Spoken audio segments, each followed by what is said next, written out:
Hello everybody and welcome to the Meta Report. Today we are going to be reviewing the game between Horsemen and Caren-Tigers on the way to the Korean playoffs. Set 1 on steps. Horsemen attacking with a rather heavy lineup, taking two T110s E5 which gives them excellent staying power. And Caren-Tigers taking a rather unusual setup, opting to go for the 113 instead of the standard T110 and taking 3 autoloaders on their team. Caren-Tigers with all its autoloaders decides to take a more offensive stance and tries to cut Horsemen off in the northern section of the map. But Horsemen slow played, instead choosing to control the southern part of the map, leaving Spencer out in the middle to spot the incoming forces. Horseman then pushes down the 9 line, forcing Caren-Tigers to have to come back to retreat to defend cap number 2. Caren-Tigers, not wanting to make a prolonged engagement, then decides to push forward and attack Horseman's 2 T110s, counting on their quick autoloader power to try to overwhelm Horseman's forces. The concentrated push of Caren-Tigers forces the T110s into a defensive position, with Horseman's snipers at the back protecting their flanks. One of Horseman's T110s goes down, but then all the autoloaders are on reload, which makes Horsemen push forward to try to take advantage of this opportunity.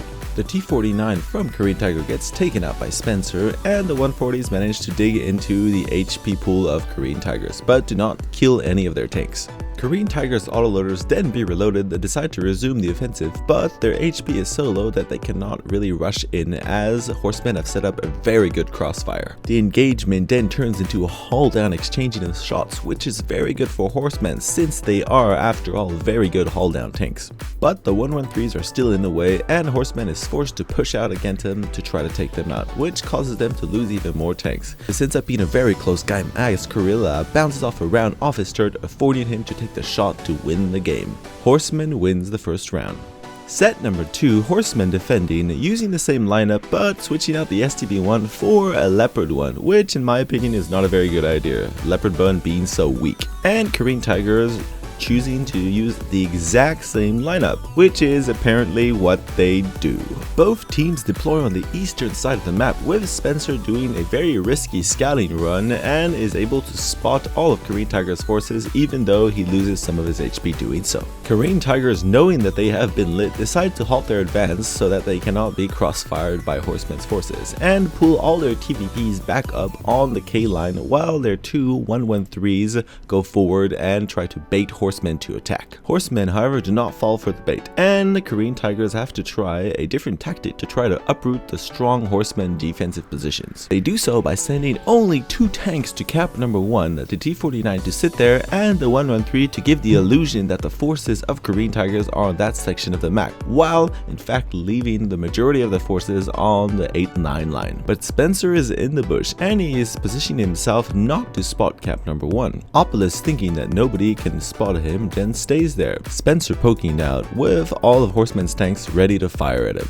and take him out very quickly. Caren-Tigers, sensing this as their trigger, then decides to push the rest of their forces down the 8-9 line to try to get the flank of Horsemen. But Horsemen are ready for this, and Gorilla is in a perfect position to spot and counter the push from Caren-Tigers. Caren-Tigers autoloaders being useless as they are forced to fight in a peekaboo style engagement, which definitely does not favor them. And the other 113, who is distracted by Spencer, who is running circles around him and is trying to waste his time while the remainder of Horsemen's forces finish off Caren-Tigers' TVPs. Polly, still being alone, is then taken out, and with Caren-Tigers only 2 tanks left, Horsemen then swoop in to seal the deal. Horsemen wins. Set number 3, Horsemen attacking on Cliff, with a good mix of autoloaders and standard tanks for this map, and Caren-Tigers taking the same tanks again. Seeing the 2 heavies on Caren-Tigers' side, Horseman decides to try to contest the 1-2 line so they can take side shots as the incoming heavies, but Caren-Tigers instead goes straight for the middle hill. Horseman's mediums then decide to push up to secure the 3 line so that they can try to surround the Caren-Tigers' forces. Caren-Tigers, expecting this, set up an attack formation with the 2 113s in front and head straight to all of Horseman's teams.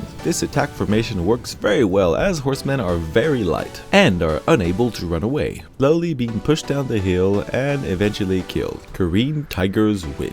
In this scenario, we finally see Caren-Tigers formation and tank lineup paying off as they are able to catch horsemen in a corner and able to push straight into them using their autoloader power as well as their strong heavies in front to tank the shots. Set number 4, horsemen defending, take the exact same lineup, and so does Caren-Tigers, sticking with their 2 113s and their autoloaders behind. Horsemen, again seeing the heavy lineup, decides to go to the 1-2-3 line to try to intercept Caren-Tigers forces. But Caren-Tigers do exact same strategy as last time and go straight to the middle hill to try to engage horsemen who are not there. Horsemen move to the central hill and Caren-Tigers do the same thing as last time and decides to go straight ahead and engage them, hoping to beat them in a close quarter brawl. However, horsemen are ready for it this time and they set up a firing squad and almost manage to take Polly in one salvo. Caren-Tigers continue to push and horsemen flex back, pushing 3 of their tanks down the hill, forcing Caren-Tigers to follow them to be able to kill them, while keeping half of their mediums on the high ground to be able to surround the remainder of Caren-Tigers forces. Caren-Tigers are now on the low ground and are easily picked off by horsemen having the high ground and able to do considerable damage to them. Horsemen wins. In this case, we see Caren-Tigers trying the same strategy twice, but horsemen, learning from their mistakes, are able to adapt and counter the strategy, affording them the win. Set 5 on Muravanka.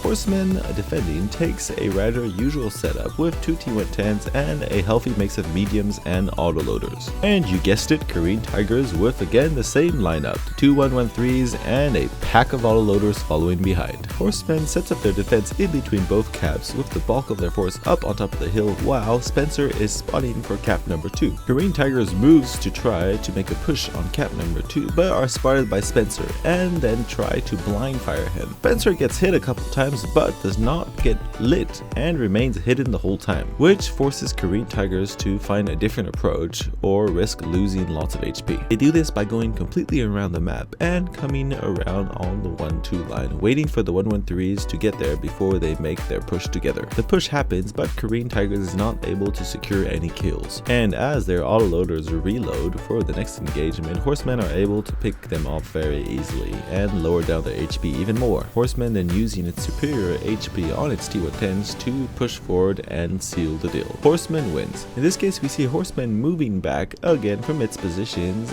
to contain the all-out power from Caren-Tigers and being able to whittle them down from longer range. Set number 6, horsemen attacking, take the exact same lineup, and so does Caren-Tigers. Caren-Tigers tried to meet horsemen head on, but horsemen have instead gone to cap number 1, and Caren-Tigers are left out in the open with the cap timer running down. Caren-Tigers reacts very well by sending 3 of its TVP to circle around through the north, 1 to circle down through the south, and the 2 113s to engage the T110s in the middle, essentially encircling horsemen's forces. Horsemen almost capping out and being reset at the last second, horsemen having to change their strategy as it is being encircled by Caren-Tigers forces who control all the different flanks. Horsemen tries to break out, but Caren-Tigers now holds the pace of the game and slowly close in, taking HP off horsemen and eventually killing them. Caren-Tigers win. At number 7, horsemen attacking take a standard lineup if somewhat light, electing to go with FE's 215Bs instead of the standard E100s. And Caren-Tigers taking a completely unusual lineup with 4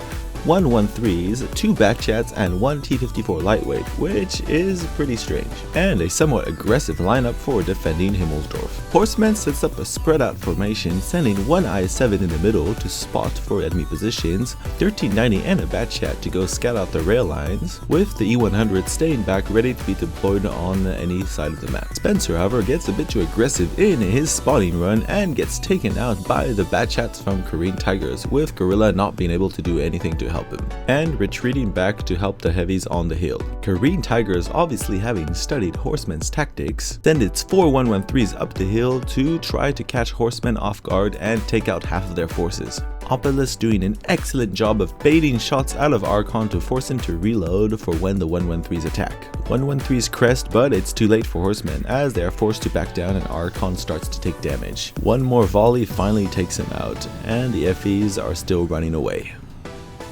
The 113s then choose not to go for the FV but instead take out Gorilla, who is by himself on the sidelines, which they do very quickly. Horsemen, having lost 3 tanks without doing considerable damage to Caren-Tigers, then decide to make a play for cap number 2 out of desperation. Horsemen sets up a formation around cap number 2, hoping that Caren-Tigers will make a mistake. But Caren-Tiger doesn't, pulling its 113s down the hill and engaging the backside of Horsemen's forces. From then on, Horsemen are just running away, losing HP and not being able to do much to Caren-Tigers, who at this point have basically won the game and have just got to finish up the remainder of Horsemen's forces. Caren-Tigers win. In this scenario, we see the dangers of running the same strategies over and over again in different games, as it is possible that the opposition might know what type of strategy you might use, so it's best to change it up. Set number 8, Horsemen defending and Caren-Tigers attacking. Horsemen with a standard heavy setup for defense, and Caren-Tigers again choosing to go with the 113s and only switching out one of the bad chats for a 50B. Horsemen sets up a standard defense around cap number 1. Caren-Tigers, however, go down the K line with their 113s, pushing them all the way to the 1 line.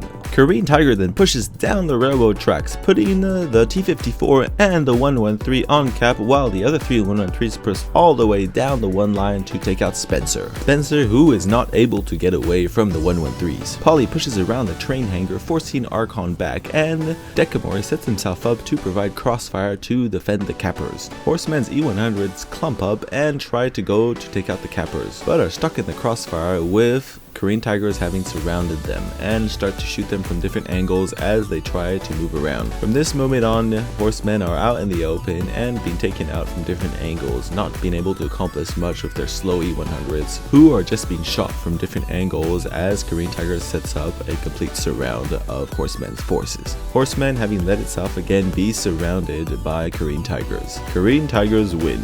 Set number 9 on Ghost Town, Horsemen attacking and Caren-Tigers defending. Horsemen taking a standard setup. Caren-Tigers though going super heavy for defense, taking no autoloaders and no light tanks to spot the outer rims. Both teams set up around cap number 2 with tanks on the outer edges to provide fire support. Horsemen jumps on cap straight away and puts the pressure on Caren-Tiger. Caren-Tiger is having to go through various crossfire positions to try to reset cap. Cap is reset and Horsemen moves off the cap, leaving the SDI and the IS-4 to fight Colin in the middle, while it engages the FV-215B and the IS-4 from Caren-Tigers. This being a very good move as the SDIs are busy in the middle of Colin and the 215Bs are able to do massive amounts of damage to Caren-Tigers forces. Caren-Tigers ignoring the E100s and Horsemen ignoring the SDIs till the end. Horsemen's decision to move off cap having paid off as they managed to take out the majority of the DPM of Caren-Tigers and are just left to finish off the slow moving SDIs